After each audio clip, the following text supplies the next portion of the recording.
Crocodiles. A female comes to the party, but the prey isn't big enough for two. You don't share a gazelle.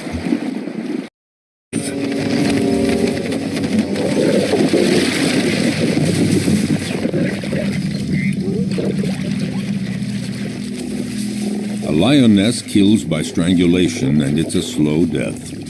The victim tries to get breath. It might take 10 minutes before the animal dies. The success score for females that hunt alone is fairly low. It's about 17%, one kill in every 5 attempts. This makes the survival of the lion cubs fairly uncertain. It's not surprising that they prefer hunting in groups. Today, the lionesses and the cubs are eating as fast as they can before a male comes along to take his share. When a male is present, he is always served first. But this time, Mom and the kids will have full stomachs. All the same, the odor of the carcass draws famished hyenas.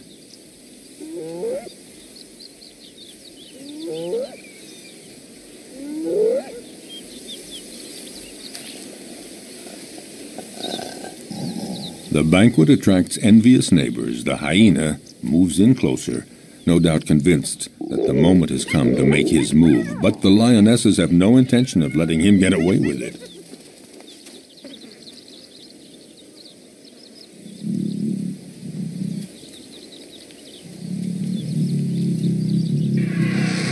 He's going to have to wait until the lion family has had its fill, and then he will move in to find they have left him a few bare bones.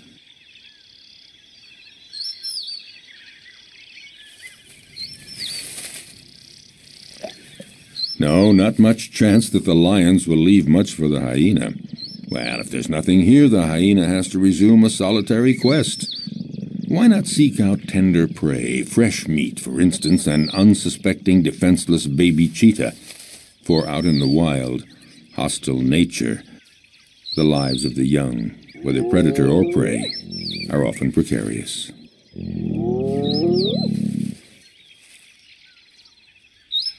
However, the hyena just might have a difficult and dangerous fight with the mother. Intimidation, dissuasion, will he dare?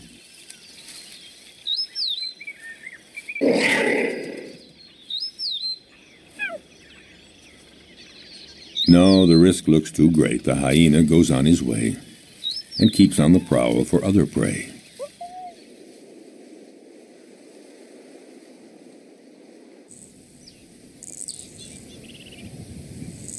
His courage seems to have deserted him for trying another attack. Off the hyena goes looking for any food to quell the pangs of hunger.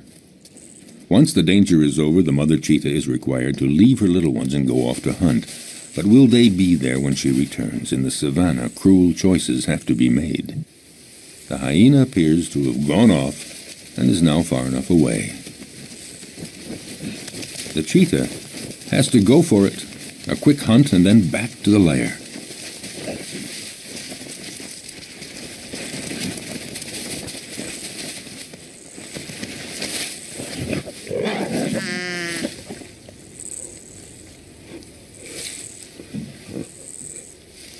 The hyena is watching all this. And a little too sure of itself approaches the cheetah, certain to come out the winner.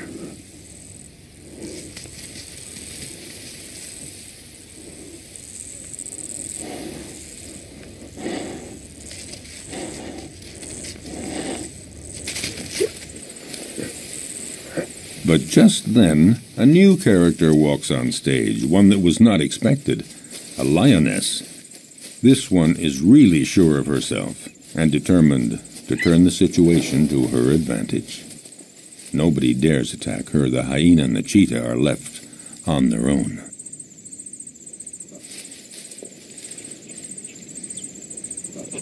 Indifferent, the lioness ignores them with the arrogance of a victor.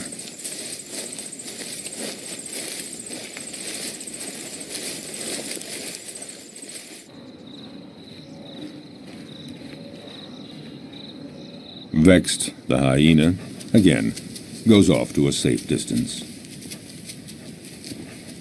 Out of breath, the cheetah isn't too sure that she'll have a meal today. She'd better just go back to her little ones, or maybe make one last attempt under the watchful gaze of the hyena, who more than ever is looking for his slightest chance. By now, other hyenas are present, curious to see how well the cheetah will do. With energy born of hopelessness, the cheetah begins a frantic chase in pursuit of a canoe, but she lacks conviction and is too soon out of breath.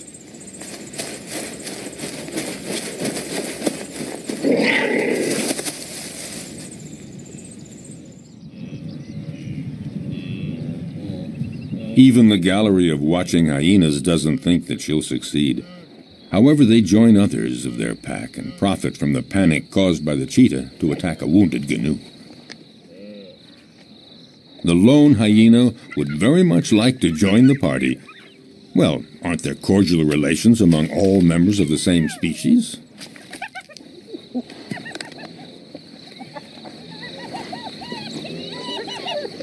No cordial relations at all. A very strict social order determines relationships among individuals in groups of hyenas. The loner is not part of this group, so the dominant female directing the group chases him away in no uncertain terms.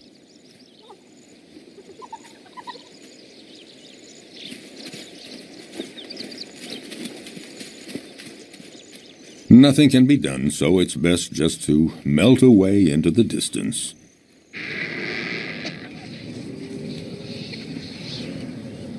The dry season is drawing to a close, and carnivorous animals are finding less and less game, and they're growing weaker. The hyena has been walking for a week, looking for food, doing anything to blot out the terrible pangs of hunger. He has just about enough strength to stand up and return to his lair.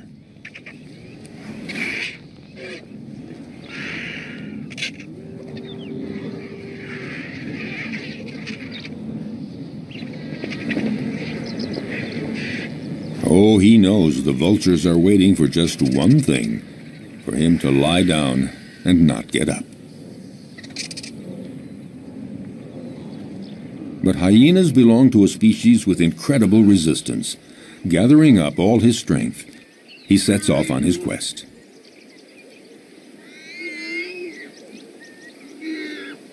He isn't lucky and doesn't have the strength of a lion, but all the same, his plight isn't so bad compared to that of the warthog that the lioness has no hesitation in devouring while still alive.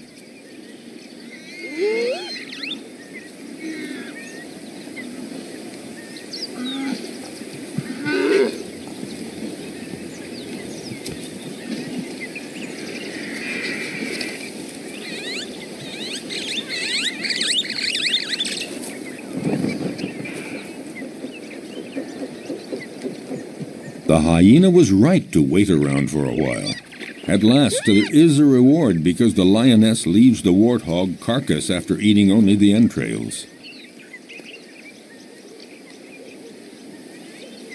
Finally, something to eat.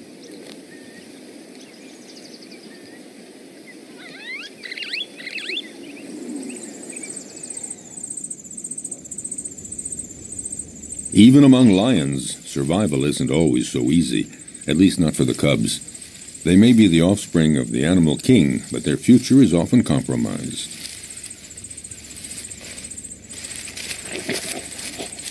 Power and strength characterize the lion, but the cubs are vulnerable, and danger lurks everywhere, even within their own group.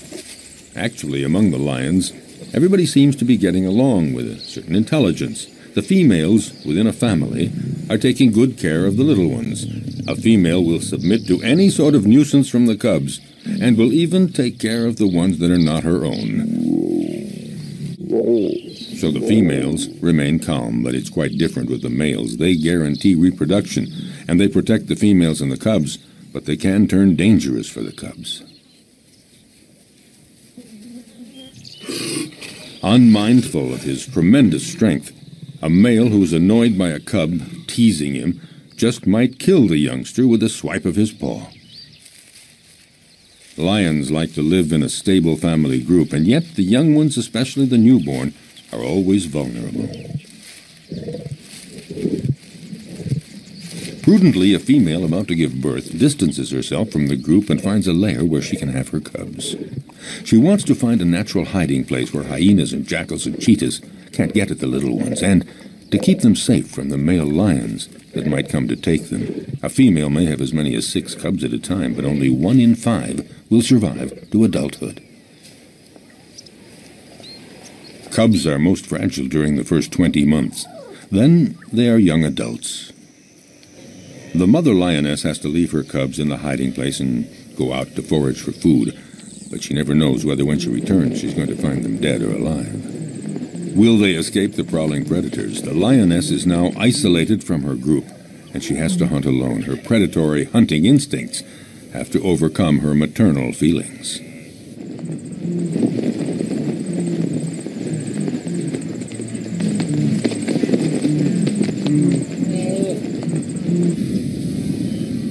She must go off to hunt even though solitary male lions are prowling the area. They pose an enormous danger for the newborn cubs. If a male lion discovers them, he will probably kill them at once. Time is of the essence. The female must get back as quickly as possible.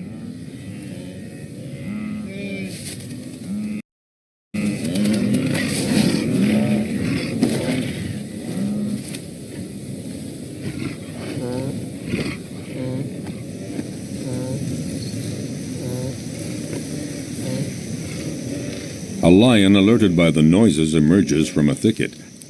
A male lion does very little in life. He sleeps and takes care of reproduction, protects the group, and eats to his fill whatever the lionesses bring in from the hunt. And usually he's first in line. The lioness is well advised to catch her breath quickly and start eating as much as she can to regain her strength before the male shows up.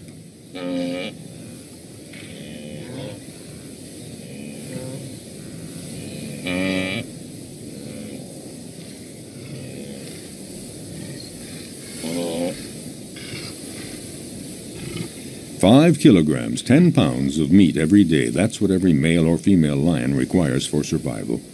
But one might eat up to 35 kilograms, 70 pounds, at a single meal."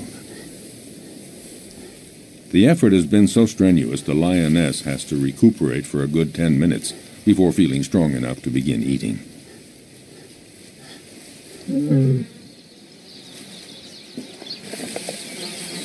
Drawn to the food, the male approaches the female. She submits because she knows the social order within lion groups. Males take first. Hence the lion's share, and here it literally means that he takes all the best pieces for himself, and he takes them before anyone else in the group. A male lion can be the most powerful predator of the savannah if he chooses.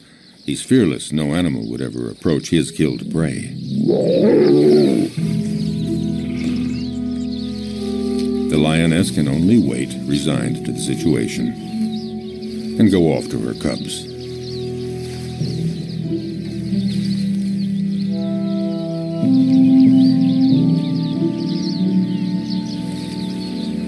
Returning from the hunt, the young mother lioness has to make her presence known. A cruel surprise awaits her.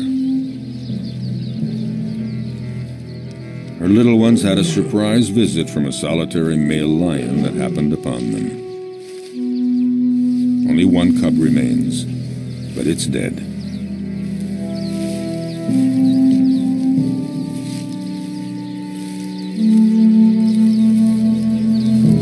She takes it and wanders through the savannah for a long time.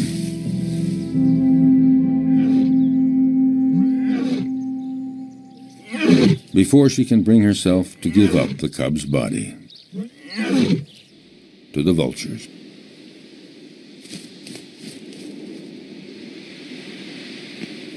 Accused of killing for pleasure, predators have incurred a bad reputation, and yet, for over half a century, many scientific studies have proven their usefulness.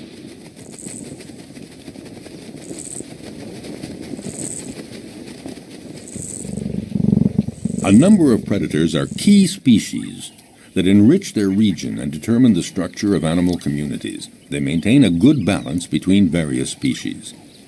Attempting to suppress the predators to protect nature is a mistake, because any place without predators is not a stable environment. On the contrary, it's an artificial habitat made poorer and more fragile.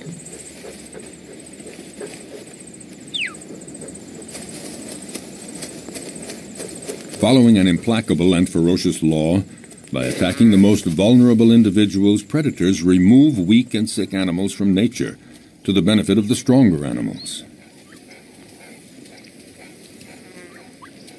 For all that, the life of a predator is not so simple. Nature's implacable law applies to them, too. A sick predator, one that is wounded or not very good at the art of hunting, will in turn disappear. Learning to be a good hunter requires a long period of instruction. For example, a female cheetah has to take great pains teaching her young to hunt, so they learn to recognize and stalk down their future prey. They have to be taught how to choose prey, sense all its reactions, and know how to get it.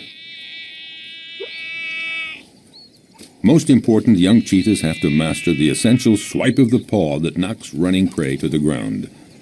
As a rule, the cheetah is certainly a superb sprinter, but since they can't take the quick turns at high speed while running, they have to rely on striking their prey precisely and forcefully with one paw, throwing it off balance and dropping it to the ground. The students learn this by practicing on a young live antelope provided by their mother.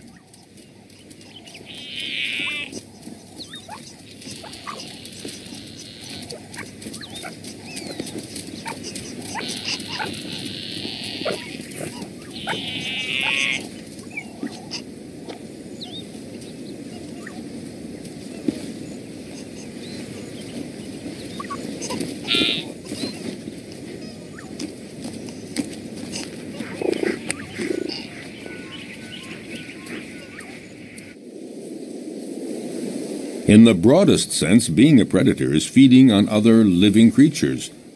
Under that definition, practically all animals are predators. It's just a matter of scale.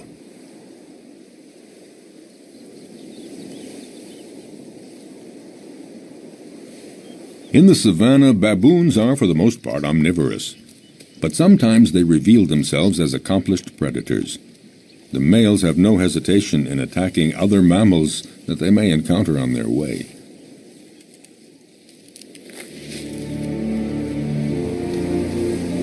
They can be terrifying opponents. Their bite is awesome. A powerful dominant male has caught a small gazelle. He doesn't wait for the prey to die before devouring it, right in front of his underlings.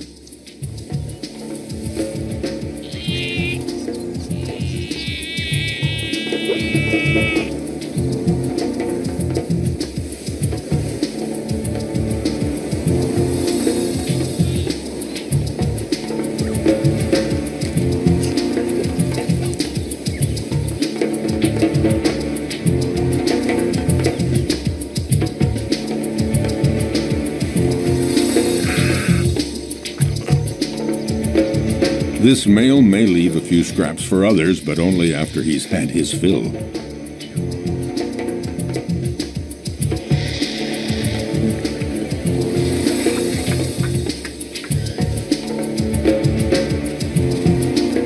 In the savannah, death is a part of everyday life.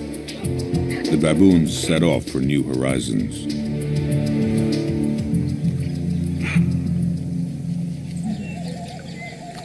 But predators are not limited to attacking weak herbivores. They devour other predators, and at every opportunity. Some animals are completely oblivious to the danger present along the riverbanks. Like young baboons, apparently, the smaller the predator, the more invulnerable they feel. Foolhardy or oblivious, the baboons have apparently decided to tempt the devil, and this particular devil is a crocodile. For the young ones, the game is approaching the riverbank as close as possible, but for the older ones, the most exciting provocation is in actually drinking from the river very close to a crocodile who's pretending to be asleep. It would seem that the one taking the greatest risk is matching himself against the most dangerous predator of the river. A youngster takes one chance too many, and things get dramatic.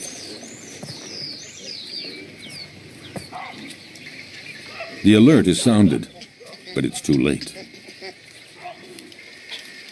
The entire group looks on helpless, seeing the young baboon in the jaws of the hungry crocodile.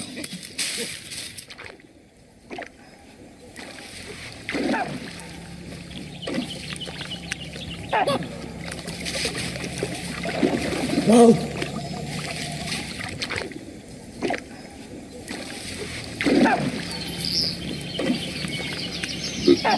In the world of the predator, you pay for the slightest mistake.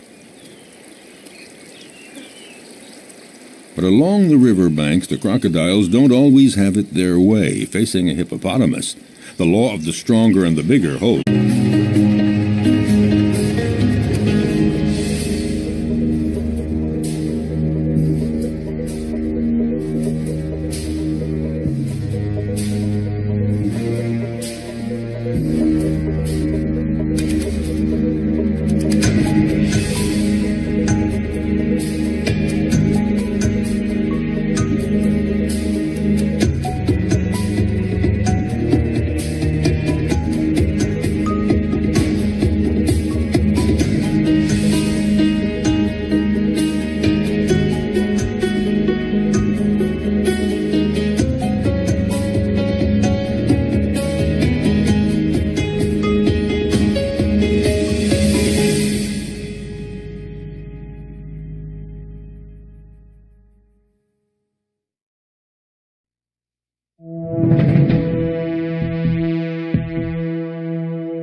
They pull him by his peanuts or what do they do? Yeah.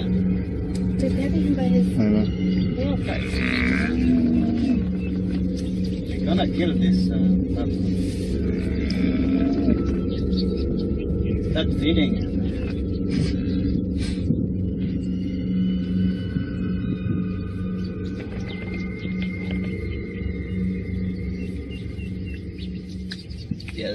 Justin, you come in?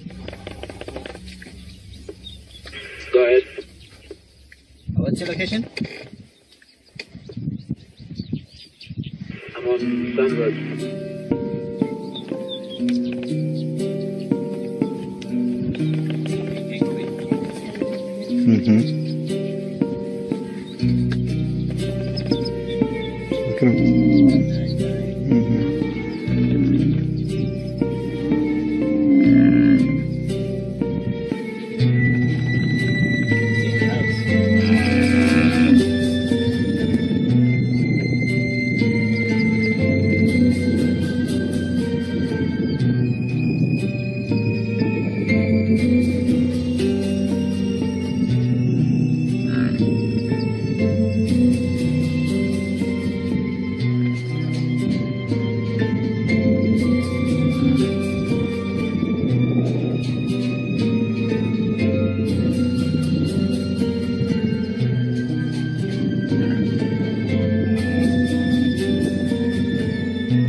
Road.